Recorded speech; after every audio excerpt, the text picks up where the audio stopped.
I'm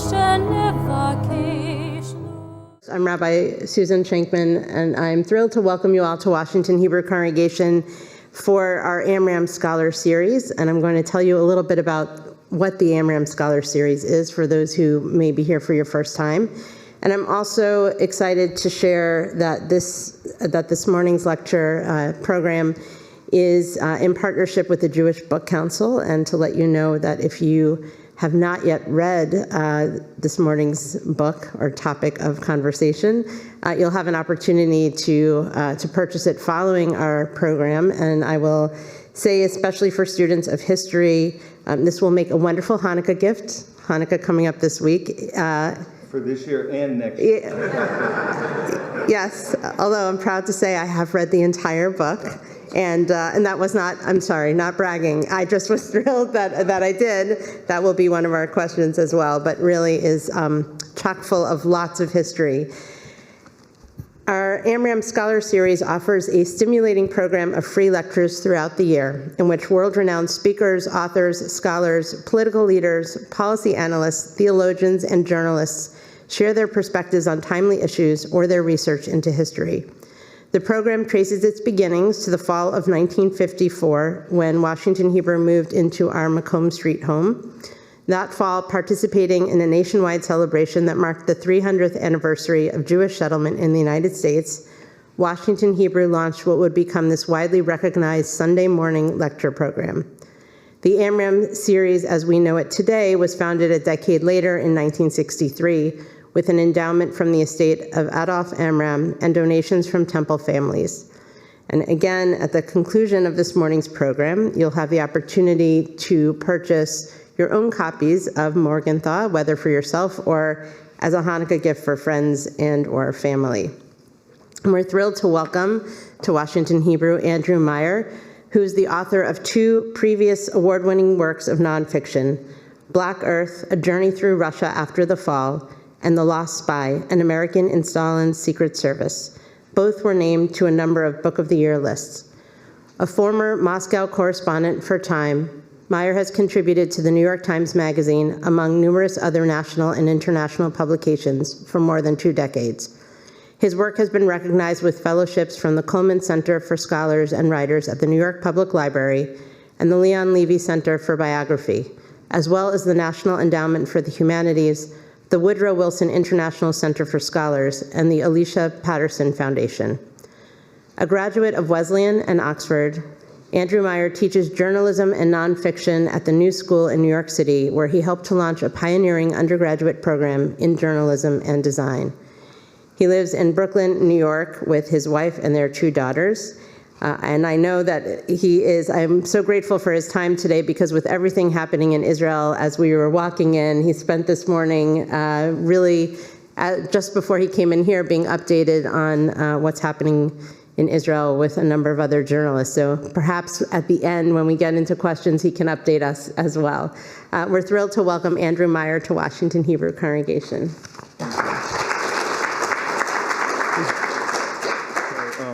First of all, good morning. We're going to play a very short clip. It's not Sunday morning TV, but it's only 45 seconds or so. Thank you all for coming. As the rabbi said, thank you for hosting me, Rabbi Shankman. It's great to be here on a, I won't say cold, but drizzly Sunday morning in December. And it's truly a pleasure and an honor to speak to you all on this book. I'm going to be very short. We're going to start with this clip, talk about that, and I really want to talk about 3 questions, and then I want to hear your questions. It's a small enough group. The fun for me is to have a conversation. And of course, with the wars, plural, going on, with my Russia background, and also keeping more than one eye on the situation in Israel, as the rabbi said, I'm happy to talk about that as well. Okay, so bear with me. I'm a Mac person.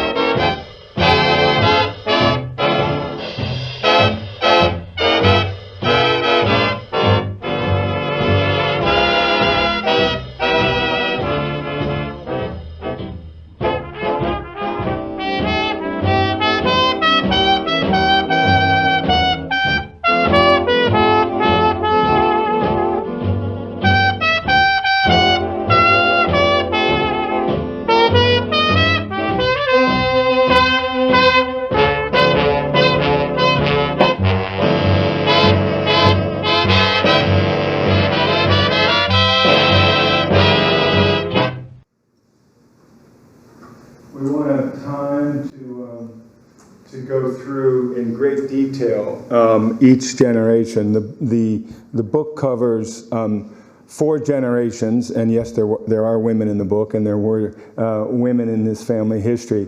We'll do a quick time gallop of the 4 generations, but the question the first question I want to talk about is that short clip. It's actually not video, it's home film footage. The Secretary of Treasury, Henry Morgenthau Jr., whom I'm sure everyone in this room has heard of at least, loved to take home films.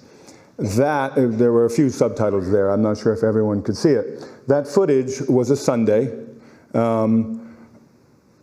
at the Morgenthau family farm, which is still in the family today, actually the 5th generation, and it's June 1942. Some of you, no doubt, hopefully all of you, you're all over 25, I think. Apologies if anyone is under 25. Recognize the President of the United States, Franklin Delano Roosevelt. You recognize Eleanor Roosevelt, the First Lady, and you no doubt recognize the rather large fellow, all in his whites, the Prime Minister of England, Winston Churchill. What you may not have recognized was the Secretary of Treasury himself, his wife, Eleanor, same name spelled differently. Roosevelt called them my 2 Eleanors. Morgenthau, who was sitting there with the long white elastic legs, she had terrible health, and there was a nurse there as well. And then the fellow who's in his navy whites, young guy with a telltale, anyone who ever met him knew that.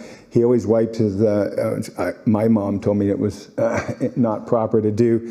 With the back of his hand is the future DA, Robert Morgenthau, then on leave from the US Navy. June 1942. What I love about this clip, first of all, is how we found it. I was interviewing Dr. Joan Morgenthau Hirschhorn. Some of you may have known her. She was the lone daughter of the 3. There were 2 boys, Henry III, who was a resident here in Washington till he died at 101. Henry III, Bob, the DA, and Dr. Joan. Dr. Joan was living in Greenwich, Connecticut at the time when I first met her. And she was cleaning house, as one does when a partner is getting ready to move to another facility. And she was throwing everything out, decades of family archives. And in the trash can, we discovered these, and this is just one clip of hundreds of hours that the Secretary had taken, and they were reels in the trash can. They now are actually digitized and at the Holocaust Museum downtown. And so that was the recovery project of history. It was one of the first discoveries that I had in this more than a decade of research. And the other thing about it is I was able to show it to my mom, who of course lived through the New Deal as a young girl and lived through the war, and she almost fell out of her seat, and she said, "We never saw FDR looking like that." Having the telltale cigarette, yes, but the drink and sitting on the edge of a chair and just relaxed and laughing. The third piece of this is that the DA always told a story, and he told it to me, I think, on our first time that we met, that he met Churchill and he always served FDR and Mrs. Roosevelt drinks, and they were mint juleps, and FDR loved his mint juleps. And he told this story, and the continuing of that story was, Churchill took one sip of the mint julep, thought it was too sweet, poured it on the grass, and said, "Give me a whiskey." You see exactly that happening here. That's the whiskey he's drinking. And then when the president and the first lady and the prime minister leave, that's Bob Morgenthau, young Bob, and his future wife, Martha, eating the shrimp once the presidential entourage has left, and they're having fun. That's a very different scene than anyone who ever knew about or had met, really, in public life, the Secretary of Treasury, who, of course, lived right here for 4 years, on Macomb and on Woodley. They moved every 4 years for 12 years while they were in Washington. Longest serving cabinet member in US history. It's an intimate, private scene. And my job as a historian was to try to make sense of all of that. Many of you probably know, June 1942, and it was actually on that very morning that Roosevelt and Churchill, you wouldn't know it looking at that 45-second clip, discussed something called tube alloys. Tube alloys. It was a secret British plan that led to the Manhattan Project on that very morning. So it's the intimacy of these two couples and two families that runs from about 1912, 1914, all the way to the last night that Roosevelt is alive. Henry and FDR are together in Warm Springs, Georgia, before the president had his fatal stroke the next day. The first question is, and it was asked to me, I gave a talk with Maggie Haberman this week. It's been a blur. And somebody asked me, it was a great event, great talk in New York, and someone asked at the end of the night, absolutely fascinating family history. How come I knew nothing about it? Why is it that this family, and we'll talk a little bit about it, over 3 generations at least. I began in 1866 with the gentleman on the left, Lazarus Morgenthau. But why is it that this family, over 3 generations that held high public office, that's the political dynasty, that's really unparalleled in American history, why aren't they better known? Why don't more people, not in this sanctuary, but out there, know the name Morgenthau? And I was actually stumped. I was actually stumped, and I would love to hear your thoughts on that as well. The second question, which is not unrelated, has to do with wealth and privilege. The subtitle of the book is Power, which is about the gentleman standing to the second from the left is Henry Morgenthau Sr. He was a real estate baron. He rose, I won't give away the whole book, it's 800 and something pages of text, but he rose from the ashes of his father, Lazarus, who was something of a confidence man, also an inventor. He was, quote unquote, a philanthropist. But Lazarus ended in ruins. At one point, he himself was extremely wealthy in Germany, but he never adapted to America. 30 years here, he never spoke English, and he never succeeded. He ended in ruins. Out of that ruins comes Henry Sr., who goes to law school, couldn't go to college, and it's a Horatio Alger story, a rare German-Jewish Horatio Alger story. The Morgenthau's came 20, 30 years after the Goldmans and the Saxes and the Strausses and the Seligmans. They were of our crowd. They actually coined the term, our crowd. But they were self-made, and that's a distinction, rare in that crowd, so to speak. And Henry, of course, becomes the American ambassador under Woodrow Wilson to the Ottoman Empire, to Turkey, the Sublime Porte. I love that. That's what it was called then. And in Constantinople, now Istanbul, he gains what he never gained in New York. He gains a moral authority. And he comes back, still with a couple of $1 million in the bank, but he has a moral authority, and he becomes something that's very modern. He was a progressive, definitely still a Wilson man. He runs Wilson's campaign in 1912 and in 1916, always on the finance side, underscore that. And with his moral authority, he becomes an ambassador without portfolio, and he does a series of largely relief programs, some of them harebrained, a little bit like Governor Bill Richardson, a little bit like Jimmy Carter. If there was a relief mission or a financial crisis, Henry Morgenthau was always there. And his main project in life was the next fella, Henry Jr., looking very much in his public persona. That's an Alfred Eisenstadt portrait that was in Time. He was on the cover of Time, I think, 3 times. He was a glower. He was a great prevaricator. I call him, well, John Morton Bloom, who was his biographer and professor, great professor at Yale, called him Eeyore. Morgenthau called him Henry the Morgue. FDR called him Henry the Morgue. And he, in public, was a terrible public speaker. He was absolutely without any discernible grace.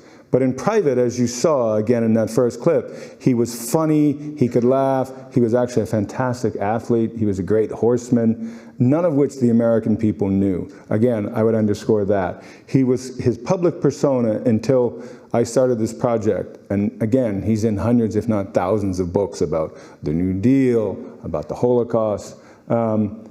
He is always seen as a dour character wringing his hands in the corner, which is true. But he had a much more central role, and he had a vision. Last is, in the book, is it begins and ends with the DA, Robert Morgenthau, also known as the Pope of New York law enforcement. And when I first met him, it was in the spring of 2008. And I was working, as the rabbi said, for the Sunday New York Times Magazine. And I went in to go see him to do a profile. He was 89 years old. He was running again for a 10th term as DA of New York County. He had a slogan, 90 and 09. I thought it was a pretty good line. And everyone in New York City thought that he was going to run again. And I think he did too when we first started talking. That first day, it was going to be a magazine profile, and he wasn't interested in a magazine profile, and I wasn't really. I had just finished the book that the rabbi mentioned, The Lost Spy. I was doing biographies, and I was looking for a living subject. I thought about Mike Bloomberg. Mike Bloomberg's past really isn't all that interesting. His rise on Wall Street is, but as he says, I'm a nice Jewish boy from outside Boston. Morgenthau's history, I now know, was quite different. And it really began with that interview. It was supposed to be 45 minutes. His office was almost as big as this sanctuary, maybe about 3/4. It's it's one of the largest offices in Manhattan, if not the largest, still is. And at the end of the interview, I noticed that there was a line of his assistant prosecutors standing outside the door, his press secretary, who actually came to that event on Wednesday and said, I remember that day, his assistant secretary, 3 or 4 people waiting, and I pinched myself thinking, you know, doesn't this guy have anything better to do? And at the end, we spoke for about an hour and a half in his office. And then at the end of it, he said, Andy, I'm only Andy to Robert Morgenthau. He said, are you hungry? And we went out the back way with the detective, with his driver, through the judges, that's what it's called, the judges elevator. And that's the beginning of the book. It's literally the beginning of the book as well.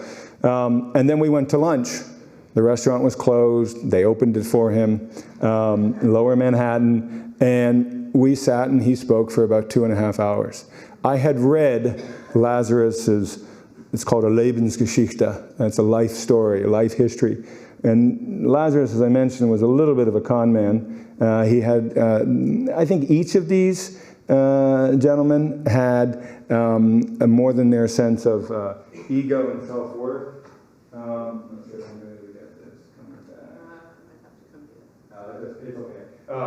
And Lazarus's Lebensgeschichte he wrote in 1847 at age 24.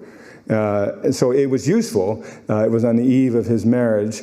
But that really, it got me thinking about the long arc, about a 100-year history, and it got the DA's attention. And although the book was not at all authorized in any way, and it's actually my regret that he passed away at 99, 10 days, thank you, Rabbi, 10 days short of his century. Justice Sonia Sotomayor came back to New York, and she hosted a 100th birthday party. So there was a 100th birthday party, but it was early for him. He was, I know he would be furious that his older brother made it to 101, and he was 10 days shy of a century. But it was never authorized, and he also never put any obstacle in my way. Only once that I can remember did he say, Andy, you know, there's a problem here. And that was when I tried to get, and I did get, with his permission, his father's, the Treasury Secretary's transcript from Cornell. And very briefly, Henry Morgenthau, as I said, 12 years in Washington. He didn't start out as Secretary of Treasury, actually, as some of you may know. He ran Farm Credit, which was probably the worst job in the New Deal, taking over the mess that Hoover had left, bailing out farmers across the country. But Henry himself was a farmer. And the reason why he was a farmer, unlike Roosevelt, he was more of a dilettante farmer. It was one of the things that tied them was really the land. And they joked about it, and they had competitions who could grow more squash. Henry probably it was the least successful academically cabinet member in U.S. history. He failed out of Cornell twice. He even failed out of prep school, which I'm not sure that his children knew. If they did know it, no one ever recognized it.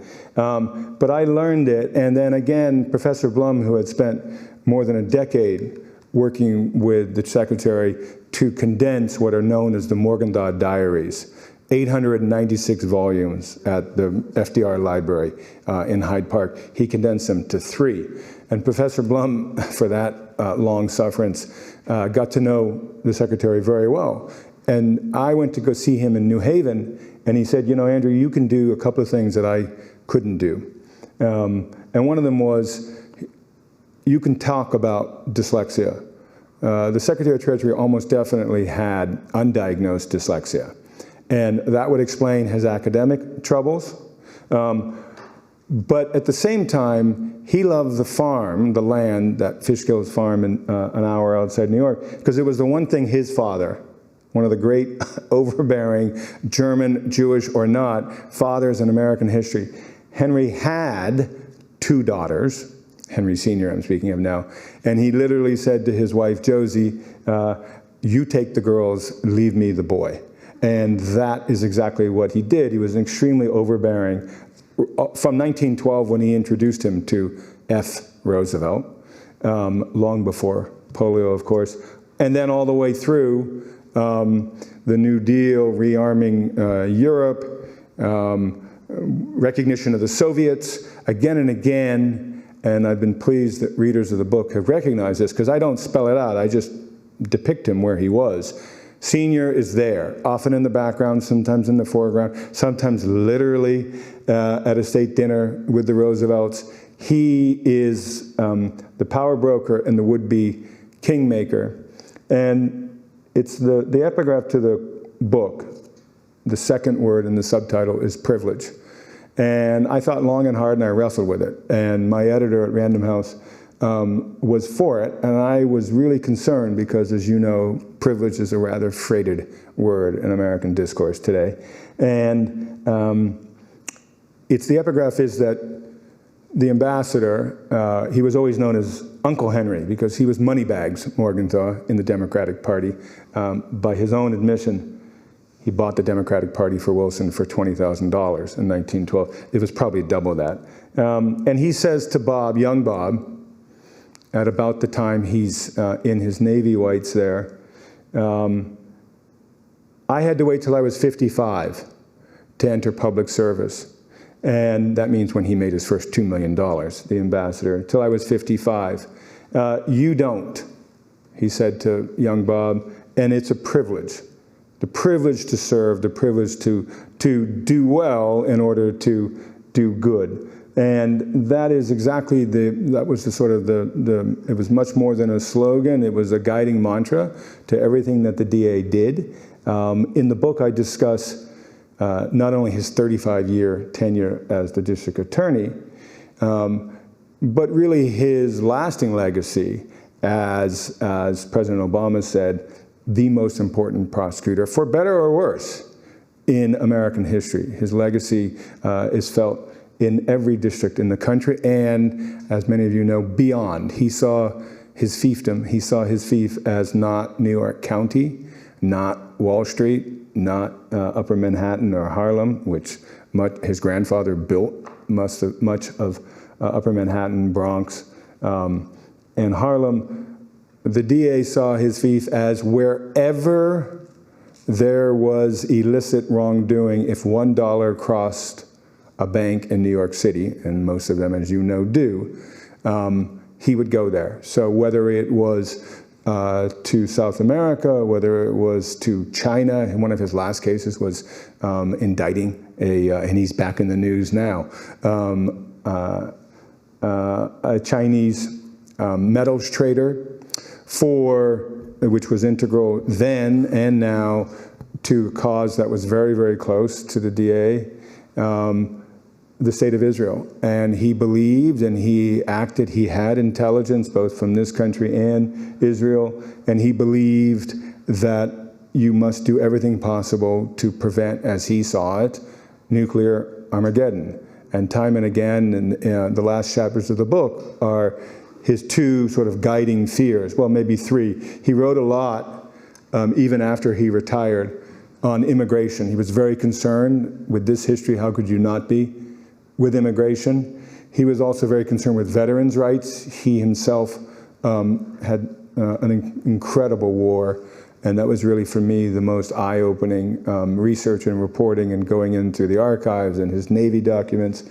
I don't have time to get into it, but 54 months of active duty. At 19, 20, 21 years old, he was the second in command. He tried to enlist when he was still an undergraduate at Amherst College, and he actually did enlist, but he needed to go home and have his mom sign the paper because he was too young. 54 months, he was sunk in the Mediterranean. He lost 49 men that night. I interviewed everyone I could who survived. And what did he do? He then went back and got on another destroyer and went to the Pacific, where he served, and again, second in command for Okinawa, Iwo Jima. And he really wanted, that's what he cared most about in terms of this book. It wasn't the greatest hits of the DA years. That's what he really cared about, the war. And then in terms of the DAs, he spent a decade, which was little known, certainly to me when I started, as the chief federal prosecutor in the Southern District. And it was actually Preet Bharara who said, you know, Andrew, I think you really ought to focus on that. It's a book in itself. It's not a book in itself, it's one part of the book. But Roy Cohn, some names long dead, but back, unfortunately, in our political vernacular, Roy Cohn, he prosecuted and lost 4 times. Lou Wolfson, who was kind of, I don't know who the analogy today is, sort of a Bill Gates, not really. He was the junk man, but a leading celebrity, multimillionaire today. He would have been a billionaire. He prosecuted him. There are a number of landmark cases, most importantly, white-collar cases that came out of the U.S. Attorney's Office. And he created a generation of white-collar criminal defense lawyers that otherwise would not have had the field, because that man created the first securities unit in the United States. The SEC, of course, dated from 1933, but there was very little enforcement. 3 cases had been done since the war. And that's really what Robert Morgenthau's bread and butter, so to speak, was. Go chase the money. Chase the money, and you'll find the wrongdoing. And the third and last question is about Zionism. No other family, first of all, why is this family not better known, having served at such high public levels for over 100 years? And second of all, what other family in America better embodies the polarities of Zionism and anti-Zionism? As I'm sure many of you know, Ambassador Morgenthau is known as the bearing witness to the, didn't call it genocide, that Raphael Lemkin came much later, but the mass murder of the Armenians. And that was his chief cause when I talk about his moral authority. But he was also very well known, and today the quotes are coming back. I got a call yesterday. What about this quote? Zionism is the world's most stupendous fallacy. That's Henry Morgenthau Sr. A lot of public letters floating around today. We're back in the political era of everyone signing or sending a public letter. Henry Morgenthau was the master of it. He would send letters, and he would take out full-page ads in his friend's Adolph Ochs paper, the New York Times. He actually helped create Times Square. And He was America's most vocal and leading and prominent anti-Zionist. There were others. Ochs and Sulzberger afterwards, of course, had a complicated relationship with Zionism. But Henry Morgenthau Sr. believed in the American gospel. That's what he called it. Our Zion is here. And for good reason. As I said, he built much of northern Manhattan. He built Wall Street. He made money. He did it all. Truly, he did. It is a rags to riches story. It's a Horatio Alger story. And he did it by building bridges. And it was very much the ethos that the DA also had, and even the Secretary of Treasury. However, during the war, no other member of the cabinet did as much. At first, that hand-wringing, prevaricating, Hamlet, what do we do? What do we do about the refugees? Meaning, of course, the Jews. And Henry Morgenthau, as the only Jew in the cabinet, you know, we've seen it again, the Jew deal. And not just Goebbels, but Hitler spoke about the Jews around Roosevelt. In fact, as you know, they called Roosevelt Rosenfeld. And if early on the Roosevelts, both Franklin and Mrs., grew up in a world of the Manhattan Knickerbocker aristocracy and the river families along the Hudson River, anti-Semitism was very much in the air, very much in the air. Roosevelt said something pretty extraordinary. In 1935, his first re-election campaign, he was asked this. Not obliquely, not directly, you know, are you Jewish, Rosenfeld? And he said, I'll get it wrong, but something like this: in the dim, distant past, my ancestors might have been Jews or Catholics or Protestants. I know not. I hope rather that they were two things: good citizens and believers in God. Which is a pretty amazing thing to say in 1935. I know not, right? And of course, he knew very well. And I think a large part of that was due to his very, very close confidant, Henry Morgenthau Jr. And yet, in the letters and in the archives, the Morgenthaux celebrated Christmas. They had Christmas trees. They were, as the ambassador's granddaughter, Barbara Tuchman, said, you know, it's the assimilationist dilemma. What kind of a Jew to be?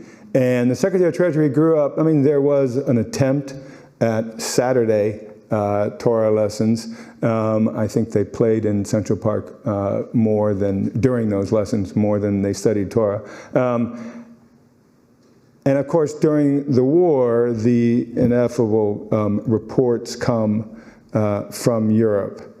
In January, February 1942, the Wannsee Conference, the final solution is known, and until January, almost 2 years later, January 1944, Henry calls those terrible 18 months. And that's really, it is a long book, short chapters. Readers tell me it reads very fast. I don't know how fast the rabbi will agree, but I think the record is 2 weeks or so. And I did that deliberately, very short chapters. But the fulcrum of the book, the spine of the book, is those terrible 18 months. It's the moral awakening of that man, Henry Jr., who grew up in Manhattan as an assimilated Jew. He felt more German, and during World War I, he was worried more about being German than about being Jewish. And in World War II, he didn't want to be, although he and Roosevelt saw very early on, 1933, it couldn't get much earlier, you know, Hitler, the irony of history is that Hitler rises at the same time as FDR. And Morgenthau and Roosevelt both saw the threat of the Germans, they called it Prussian militarism, Prussian martial spirit coming back in Europe. And he should have known better. He didn't want to be the special pleader, the only Jew in the cabinet. Part of it was personal. He was extremely shy of the press. He was, as I said, he was tongue-tied, but he would also blush at press conferences. Even in radio, he couldn't master the microphone very well. But the pressure becomes too strong, not only, but from Jewish communities in the U.S., but from what his own people were telling him overseas. The Treasury was a massive bureaucracy, over 37,000 employees. And Henry had reports, firsthand reports, coming from Europe of the camps and even the extermination plan. He goes to FDR finally in early 1944, as I say. It's far too, millions, of course, had been killed during those 18 months. It's far too little too late. And yet the story of the Refugee Board, which we now know, and it's documented both in a wonderful book by Rebecca Elberding called The Board, but also at the Holocaust Museum, where she's an archivist, is an extraordinary story about the campaign to save as many as 250 of the remaining Jews in Europe. It also is, in the context of this family, a story of that awakening, of inner turmoil. Dr. Joan was here in Washington. She wasn't a doctor yet, but she was later able to diagnose what her father went through. He had terrible migraines. All of that is in the book. His depression, his worry, his anxieties, and then his awakening where he goes to absolutely his best friend, Franklin Roosevelt, and says, what do we do about the refugees? Again, the refugee question meaning saving the Jews. By that time, Roosevelt was obviously ailing, didn't even read the famous, infamous report, which I'm sure you all know, report to the president on the acquiescence of this government in the murder of the Jews. That was too much for Henry Morgenthau. It became, he crossed it out and just became report to the president. And Roosevelt signed it. That legacy stayed with the DA. And on the question of Israel, where Ambassador Morgenthau was asked by the Turks, right? The Turks to be their finance minister. Junior, the Secretary of Treasury, was asked by Goldie Meyerson, whom he escorted on a cross-country tour to the tune of $50 million. Not the first, but his father had done the first round of financing for the Yeshuv. And then in 48, it's obviously Golda Meier is squired around by Henry Jr. When it comes to the DA, he's very, very close to Ariel Sharon. And the state of Israel, I mentioned immigrants, veterans.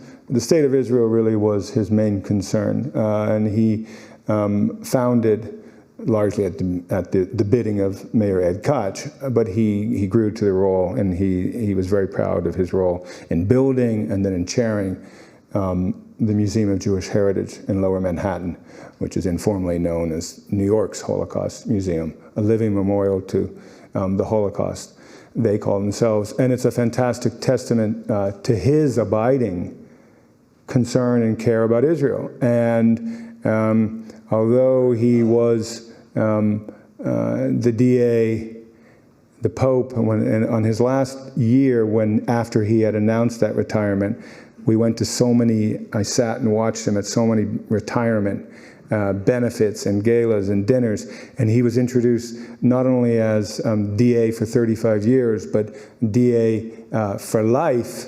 And then there was a pause, and I remember one dinner and said, DA for life, and maybe after. And on that note, I'll close, and I'll just tell you that the two former, the current DA, Alvin Bragg, and the former DA, Cyrus Vance Jr., they laugh at that line, but they would not argue with it. Okay, thank you. I'd like to hear your questions, please.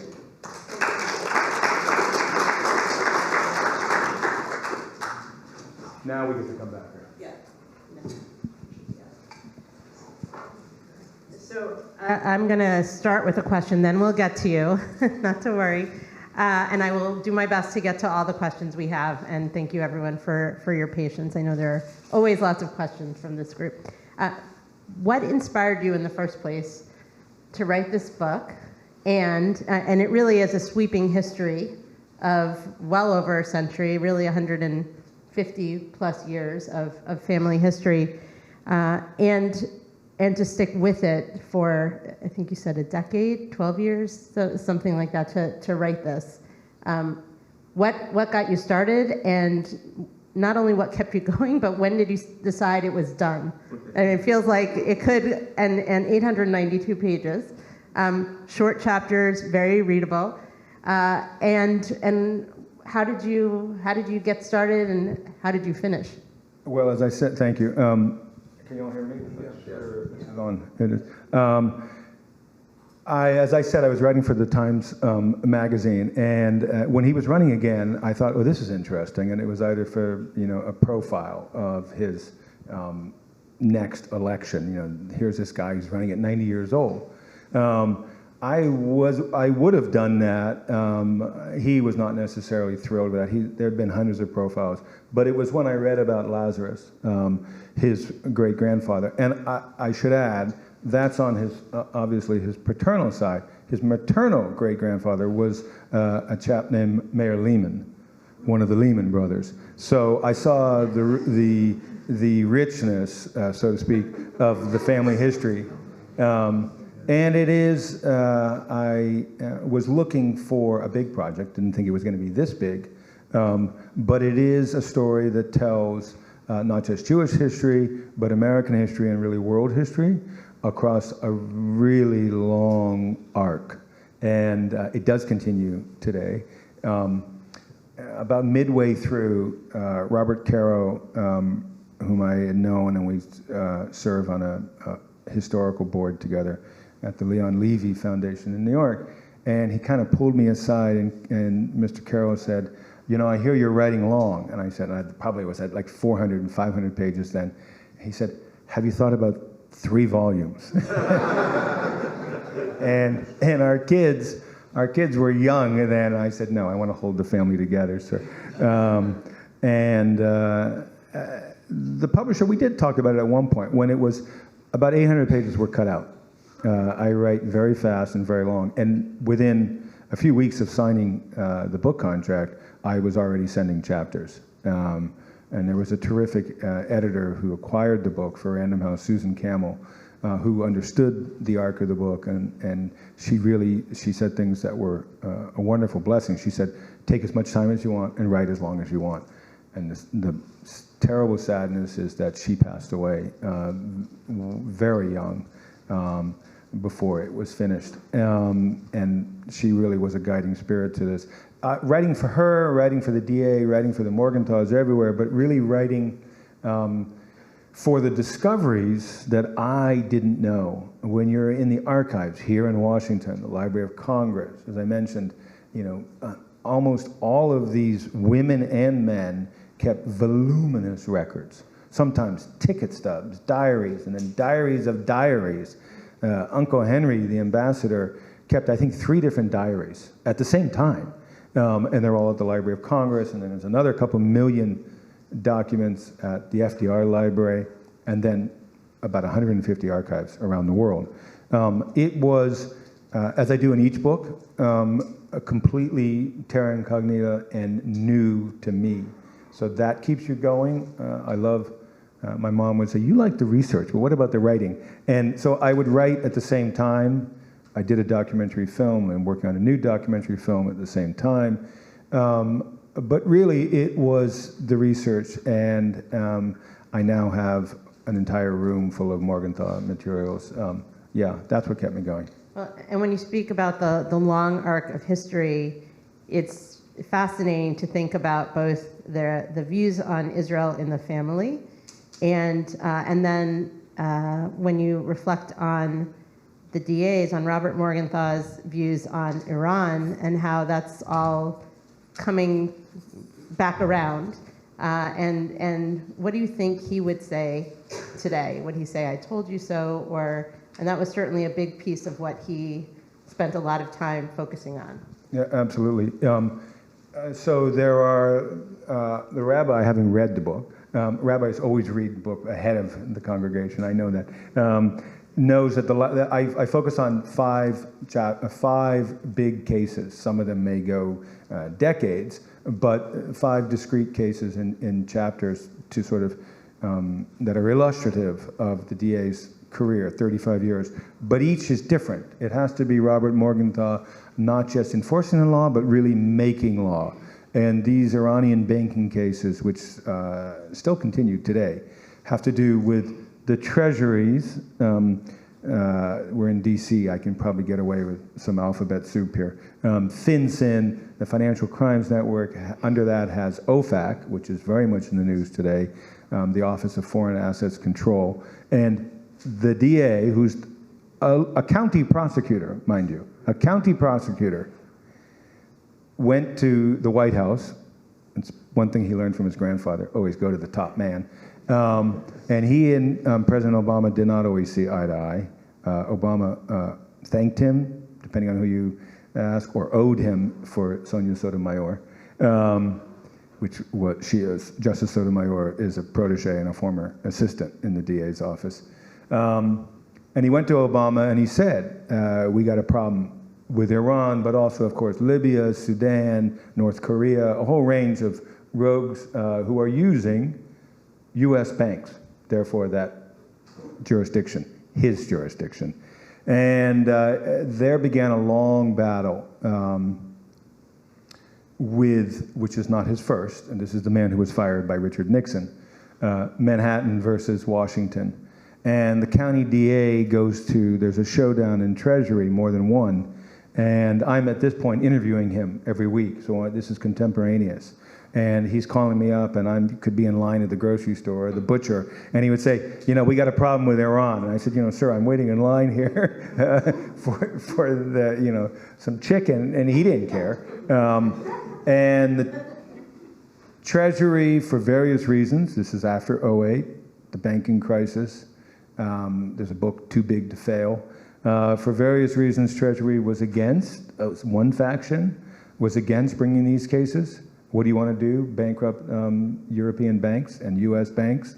And Robert Morgenthau said, I can't say, he was a sailor, very salty language. Use our imagination. Yeah, I don't care, we're going to do it. And that's what he said to anyone, anywhere, if he thought there was a case, and he was right.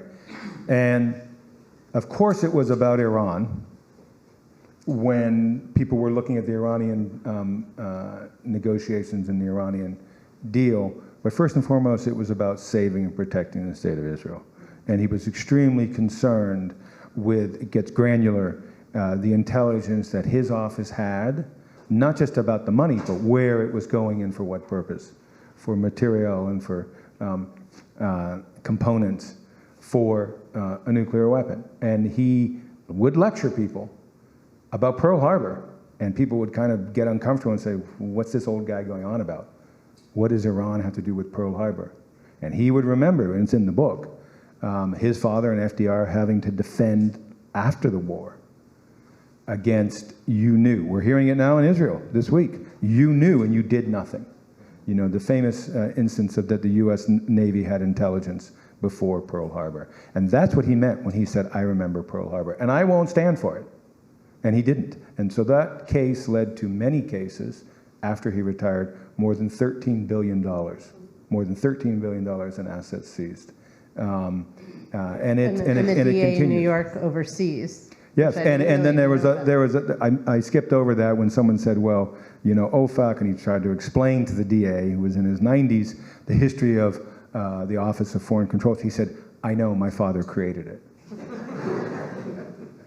So let's take lots of questions. I'm gonna go around the room. Can you speak to what the truth was behind Clark Clifford's charges that Robert Morgenthau indicted him over the bank fraud because he was the one who brought information, who was the one who told his father he had to step down when Truman left the country because they didn't want a Jew in line for the presidency? Thank you for the question. Did everyone get that? Should I repeat the question? So why did the DA indict Clark Clifford and his associate partner, Robert Altman, who recently passed away here in Washington? And this is over the BCCI case, the Bank of Credit and Commerce International. Still the largest, even after the messes we've seen, still the largest financial fraud case in U.S. history. And the second part of that was Clifford's idea, much like Roy Cohn, that this was a vendetta because Clifford had been the person to tell his father, sorry, I got to watch the pronouns here, tell the Secretary of Treasury that he was out when Truman went to Potsdam? Okay, thank you. You've done a great job of summarizing two chapters of the book that are about 150 pages apart. However, fact check, it was actually not Clifford's father, it was Sam Roseman who was sent. And it's part of that question I asked at the beginning. Why did Truman ask Rosenman, whom Morgenthau had brought to Washington, actually brought to Albany first, to tell him, you're out? Truman didn't have the guts to do it himself, and he sent, yes, another Jewish lawyer, Judge Rosenman, to do the dirty work. But a couple of things on Clifford, very briefly. That it's a big part of the book, the chapter on BCCI. And I asked him again and again, did you really think, and I asked actually Bob Bennett, who also I think was a longtime Washington resident, who defended Clifford in that long ordeal. And both men kind of agreed, the DA and Bennett. Whether or not Clifford was guilty, he, as Bennett said, and I'll get the quote wrong, but it's in the book, they were playing the violins very loudly and he was seduced. And it's a long and complicated story. But whether or not there was, as Clifford says, either I was dumb or I was venal. He said that in court. It was an overstep. It certainly was an overstep on the DA's part, many of the office. And there are a number of cases in this book that are controversial. And someone read it and said, how come all the cases you focus on, the DA loses? He didn't see it that way, and I didn't see it that way, but I didn't want to, this is not a greatest hits. And he knew that, and I wasn't interested in writing a greatest hits book. BCCI was definitely a bridge too far. That said, he did reap through the actual liquidation more than $1 billion, I think it's $2 billion, in assets recovered for what he always cared about. He insisted that when it was liquidated, that there be a fund for the individual shareholders. That's what he cared about. Now, he did appoint one of his oldest friends to run the liquidation, whom I was able to interview. Clifford, though, like Roy Cohn, I don't know if there's been a sentence that marries those two guys, but Roy Cohn, Morgenthau knew, was more than a lovable rogue. He was dirty, he was crooked, and he came up in case after case. And by something of a miracle, if you can call it that, escaped. Clifford, though, he really did not like. And actually, the DA didn't have a personal animosity about Cohn. There was a little bit of a rapprochement at the end of Cohn's life. We won't get into it, but there was a case that Roy Cohn was stalked, and the DA did that case without fear or favor. That was his line. He stole it from his friend Adolph Ochs, the publisher of the Times. But he did actually kind of make peace with Roy Cohn, oddly enough. But Clifford, no. He did not like what he called all the pomp. And he didn't like highfalutin heirs. He didn't like anyone. There were a number of people on that list. But that was sort of the worst sin you could do, was self-aggrandizement. Thank you. The book sounds absolutely fascinating. I look forward to reading it. Anti-Semitism in the 30s and now here, but in the 30s was rampant in the State Department and in Washington and at every level. Did the DA talk about what his father said about Jews in society in the 30s, and how did the DA view it? Thank you. Yeah, it's one of the main themes of the book. To the rabbi's question, which I didn't fully answer, what kept me going and why did I want to write this book and not, a book on the DA? Half the publishers said, well, why don't we just do the DA? That would be, 300-page book. Little did I know, right? Little did I know, whether it was when I was writing about Donald Trump in 2012, little did I know. Little did I know the anti-Semitic, little did I know that the Iranian case would have such prescience. I had an editor at one point, and he said, well, Obama's done this deal, this is yesterday's news. Well, little did we know. Who could have predicted that we would have security here, that on college campuses, I spoke in Washington, and there was a threatened disruption, and we had the back wall at a law school, moot court, I spoke in the moot court room, line of police.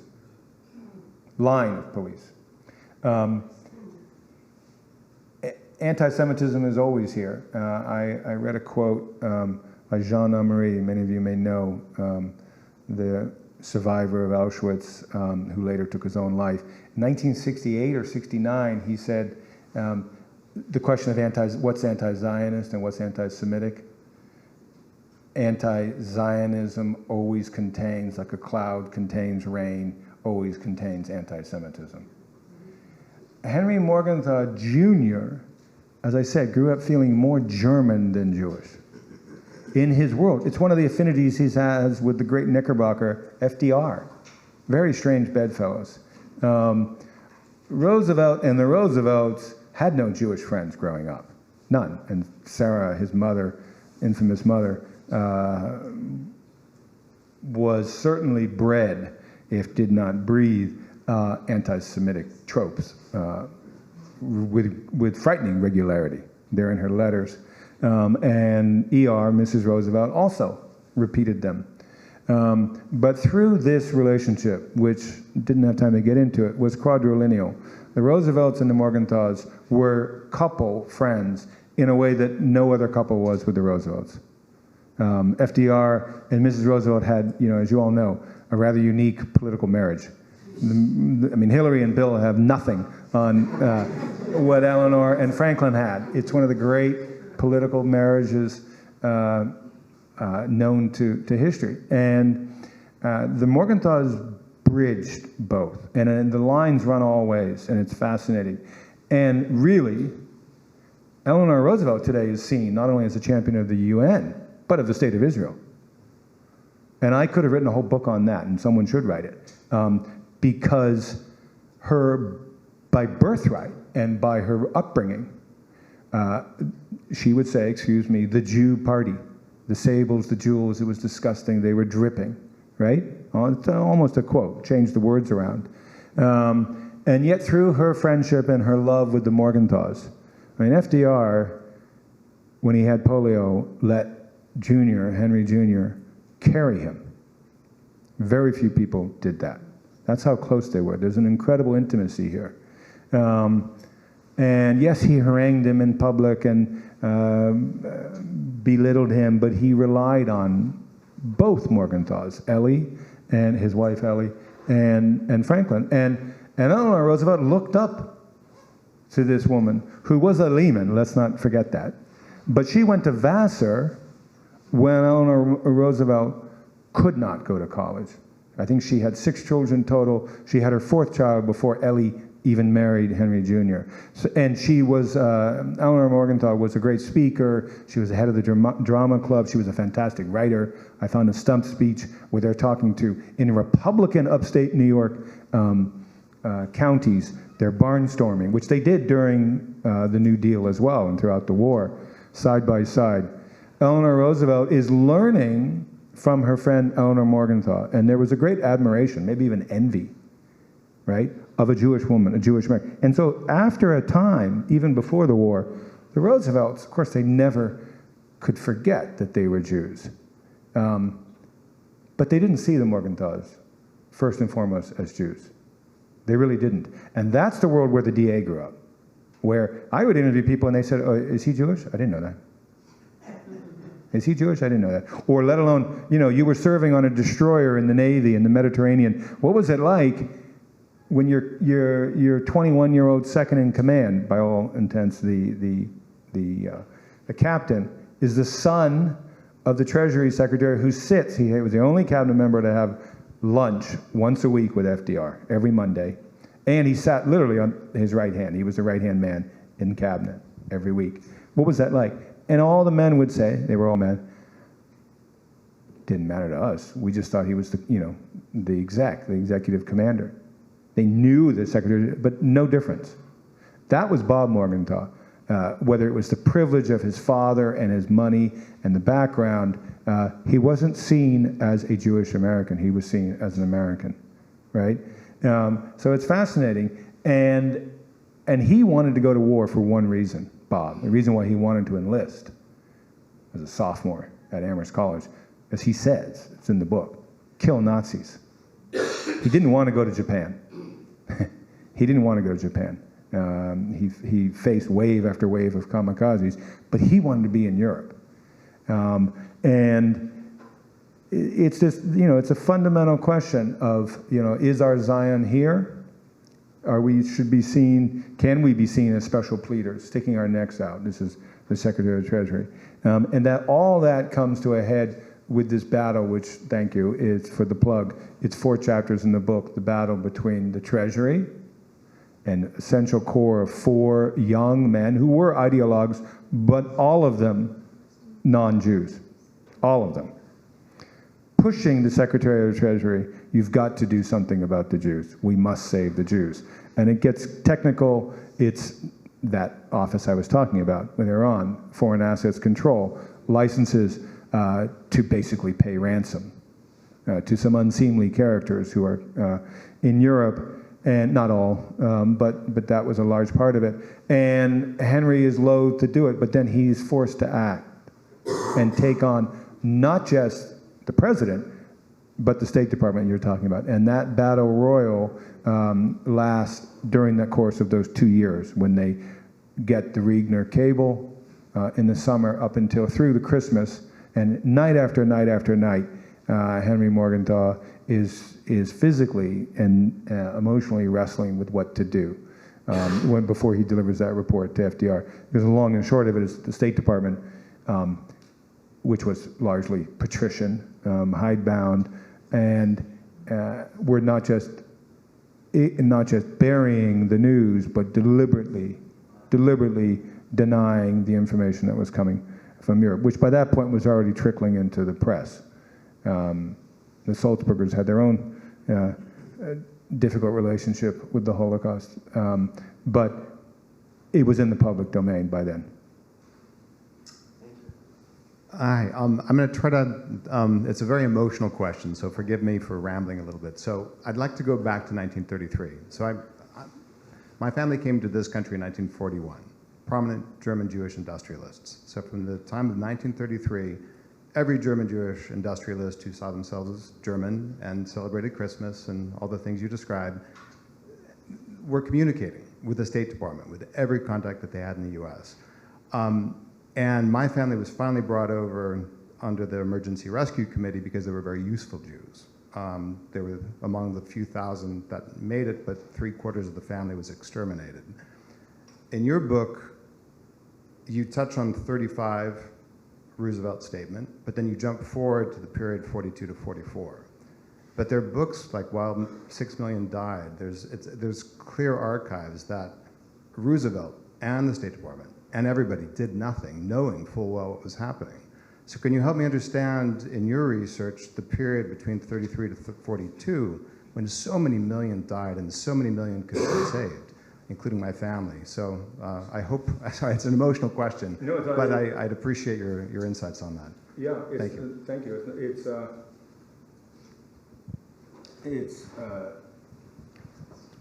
It's an essential question, and as I said, going through the archives, and I had actually read, probably in high school, when 6 Million died, and there's a shelf full of books now. And we know much more. But even going through the Morgenthau diaries, which are not diaries, it's the most voluminous record of government activity in the history of the U.S., kept meaning taken away with him. Sounds familiar. When he left Washington, the secretary, and it's his in and out box, and his long-suffering assistant, Henrietta Klotz, who was Orthodox, and it's an important point. Henrietta Klotz was largely stenographer, and she would take down every meeting. So these meetings I'm describing that led to the creation of the War Refugee Board they're all memorialized contemporaneously. It's an extraordinary account, and now, unfortunately or fortunately, it's all online. I had to go to the FDR library to do it, but you can go online and you can read the history that this gentleman's talking about over a series of years. Now, 1933, as I said, the Secretary of Treasury, then he's Secretary, first he's at Farm Credit, then he takes over for Wooden, who's ill and soon dies, who was a Republican, Wall Street guy. Henry Morgenthau didn't know anything about finance. As I mentioned, failed out of Cornell twice. He knew something about farming, quite a bit. He knew a lot about apples, and he knew a lot about crop prices. But he didn't know anything about finance. And the joke was that Roosevelt and Henry Wallace, who Morgenthau brought in, the Secretary of Agriculture, the job he really wanted, said that Morgenthau was there because he was Roosevelt's lackey, and he got Roosevelt his bootleg liquor, which is true. But he was prescient. He was prescient. And just to take a moment here on this, 1933, Hitler and Roosevelt are both in power, as I said. They sat next to each other, and in a very kind of pre-modern bromance, they would pass each other, they called them chits. They were notes, boys in school during cabinet, passing each other's notes. And it might be like, look at Mrs. Perkins' hat. I'm not making this up. Frances Perkins, the Secretary of Labor. Can you believe she's wearing that hat today? And then there's a note that I found in the archive, 1933, and it's in the book. Do you think there will be war in Europe? And FDR, because you can recognize his handwriting, writes, yes. 1933. And Morgenthau, who, you know, ne'er-do-well, hasn't really succeeded at anything, certainly not in finance, says, and do you think we will have to go in to defend, meaning Western Europe, the French and the English? And Roosevelt writes, almost certainly so. And the reason for that was not the Jews. The reason for that was they both shared this fear, this sense of what they called the German martial spirit. FDR had been in Germany as a young boy. Many Americans forget that. Sarah used to go take the spas. He would go all the time as a young boy in the summer. And he remembered, and this sounds Trumpian, but he would remember up until April of 1945 when he died. 2 or 3 things from that time. It wasn't about the Jews. It was about German marching bands, German martial music, and German uniforms, because he had seen the parades. Henry Jr. had been in Gallipoli, and if you've read the book, you remember that, toasting the Kaiser in the trenches with the German officers on New Year's Eve, 1915, in Gallipoli, right? So he remembered, and the contemporaneous diaries tell a different story than what he remembers later. There's a lot of retrospective gilding, but he remembers this notion that Germany is a threat. Germany is a threat to stability in Europe, first and foremost, not to the Jews. His father, Henry Sr., the anti-Zionist, who, I should mention, co-founded with Rabbi Wise, the Free Synagogue, pewless and dewless, which it was, at least initially. And in that notion, he believed our Zion is here and we're building it here. Anti-Zionist, almost each year, Henry Morgenthau Sr. would give a long interview, and it was the way, sort of like Henry Kissinger, would give a long interview in the Times in the 80s, 90s. Henry Morgenthau Sr. was seen as an oracle, and in each annual interview, it was like an end-of-the-year special, sit down with Uncle Henry. It was a full-page article. He would say, and let us not forget the threat from Germany. Again and again, 1917, 1923, throughout the 30s, he sees, and when Henry's talking about it, who of course was German, came here at age 10. When Henry Sr. talks about it, he's talking about the Jews. So there is, within the family, a break. And it's a question of the threat, the repeated threat of German, really, Prussian revanchism, German military spirit, which FDR understood early on. And of course, they did rearm the French and the Brits in contravention to US law, which is wonderful stories, incredible miracle. And then Henry Jr. does show his brilliance at getting things done. Not reading, he didn't read, but he did get things done. All the while, and there are a number of schemes that I do go through in the book because I couldn't believe them. And we're talking about what to do with the Palestinian population today. And the city of New Rafah, you'll be hearing a lot about, we were talking about that this morning. There's a city built in Egypt just across from Rafah outside of Gaza, which is, I'm told, brand new, uninhabited, beautiful, on the sea, waiting to take refugees. But the Egyptians are negotiating on what terms would they be taking, if they are taking. Those same negotiations were happening, as you know, in the early mid-1930s.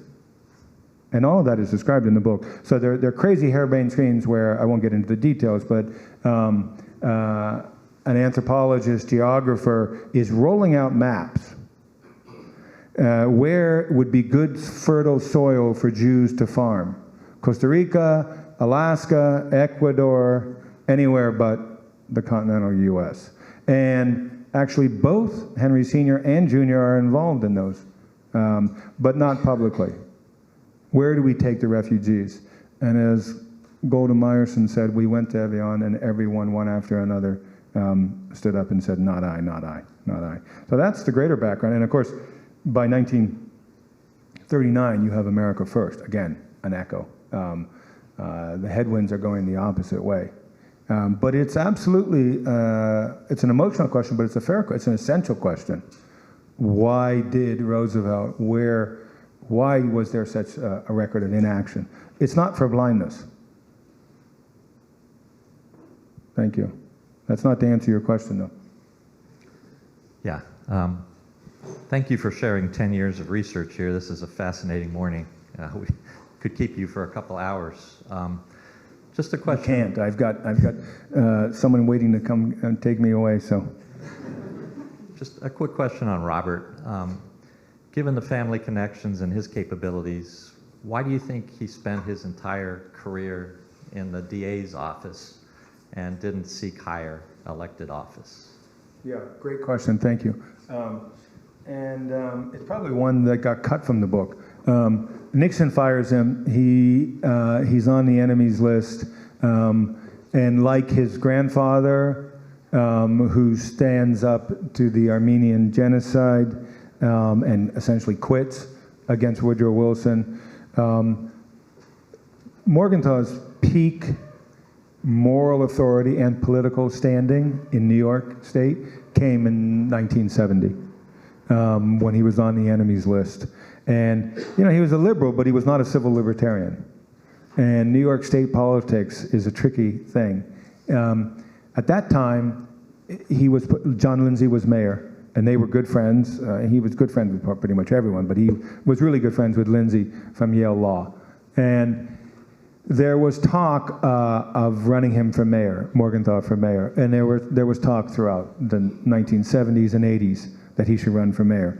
And I asked him about it. Mayor was a job that he never wanted, and very simple. I mean, this is a man who knew what he wanted and he knew what he could do. Well, he thought he could do anything, but he had a supreme confidence in his own ability to survey the landscape and what he should do. And he shrugged his shoulders and he would say, undoable. The job itself is undoable. He had zero interest in being mayor. He made mayors, and he made more than one police commissioner. He survived 6 mayors and 9 police commissioners. Several of those each he appointed. I mean, not literally appointed, but he put them forward. Well, the job he really wanted was governor. And he ran the Kennedys put him up to slaughter in 1962. I unearthed a letter to J. Edgar Hoover from an FBI agent in New York who says, they're watching Morgenthau, although he's the U.S. attorney at the time. They should be working with him, but they're watching him. And Hoover, which had more to do with Bobby Kennedy, Hoover's putative boss as Attorney General. And the field agent in New York says, this is a sad spectacle. Because Morgenthau was many things, but he was not a good stump speaker like his father. He was a terrible public speaker. In his late 90s, he hit his stride, and he was good. When he spoke emotionally, he was extraordinary. But this is, echt German Jew to his core. He was didn't do self-reflection, let alone in public.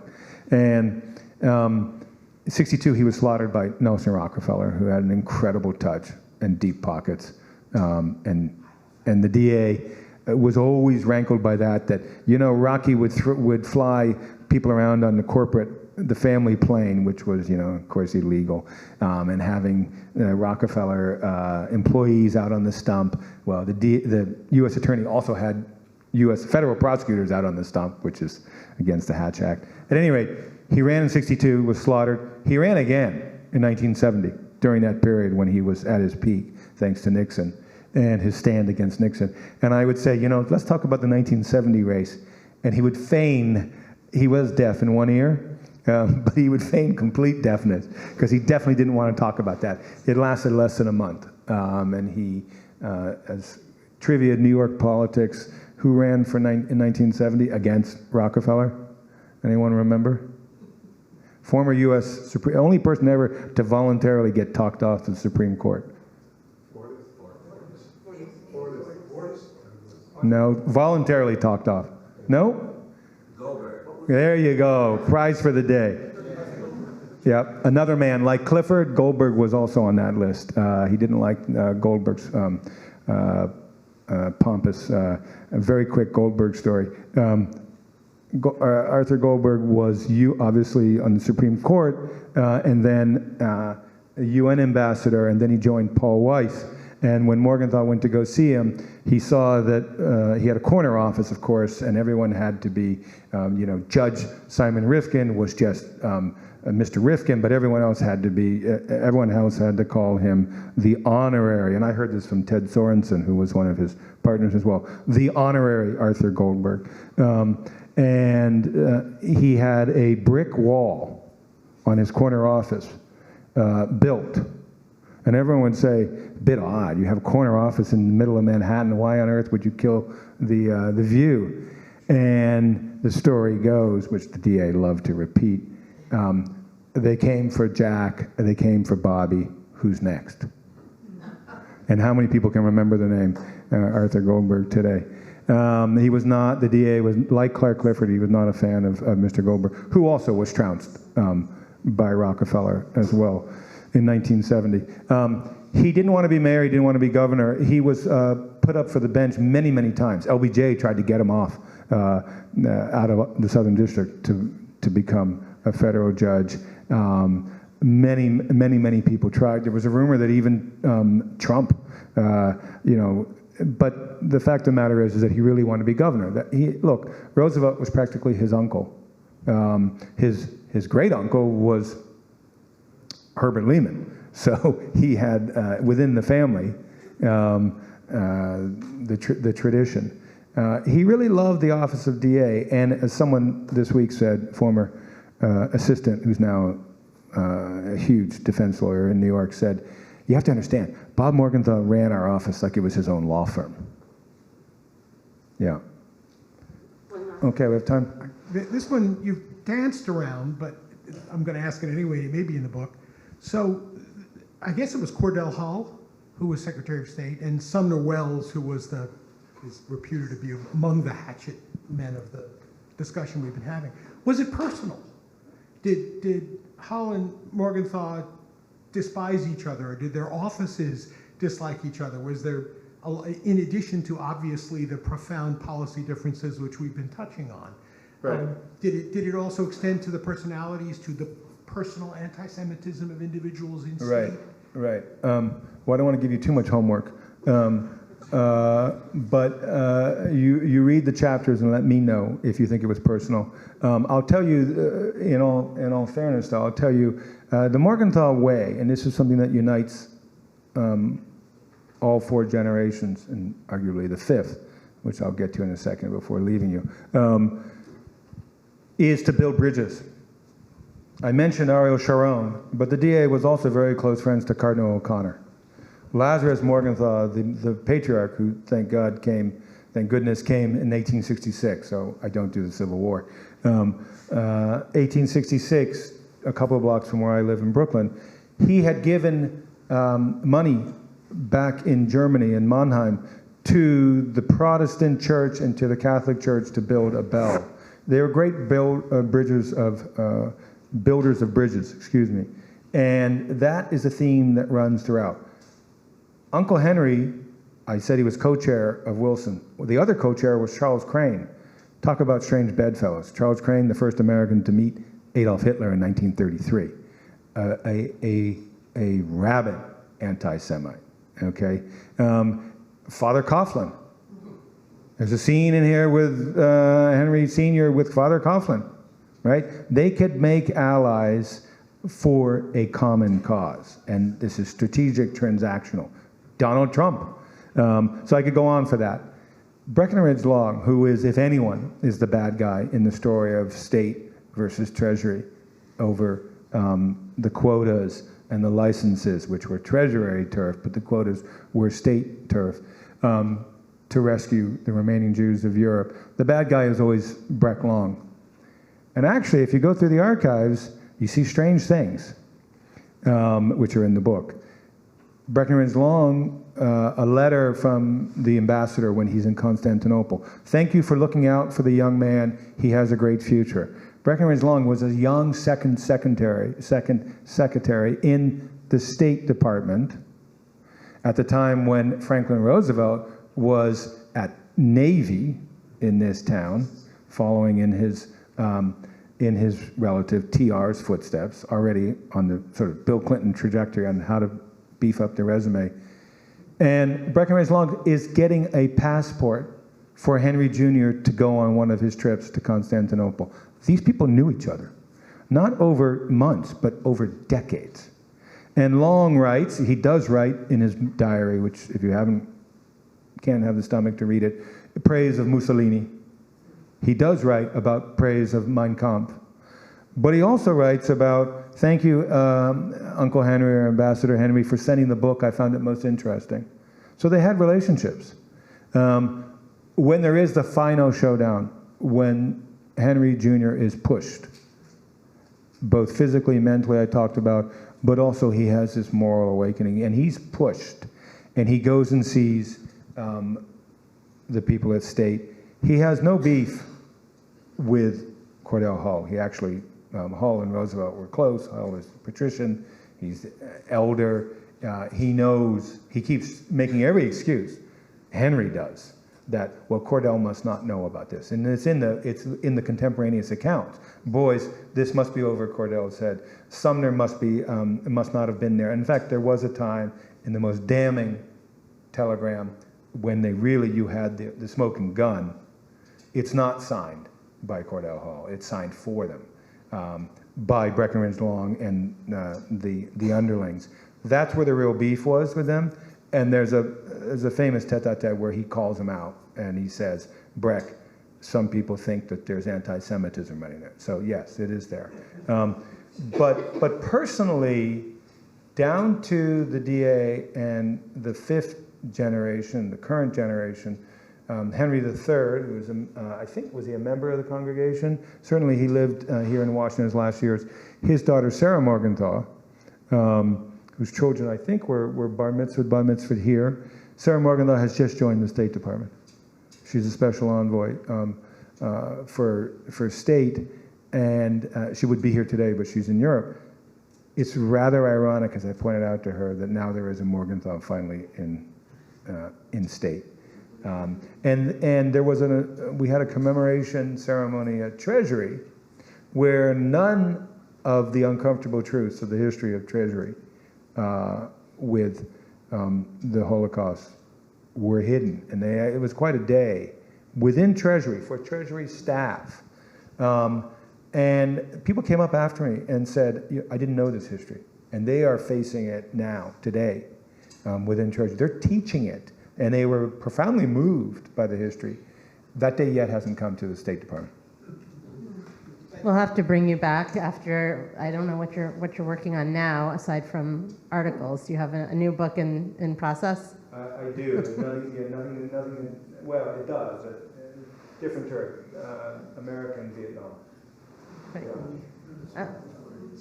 So, see, there's already a lot of interest. No, that's a short book. Yeah. Even more interest. So, Andrew, we want to thank you for being with us today, and I want to invite people to come and join us.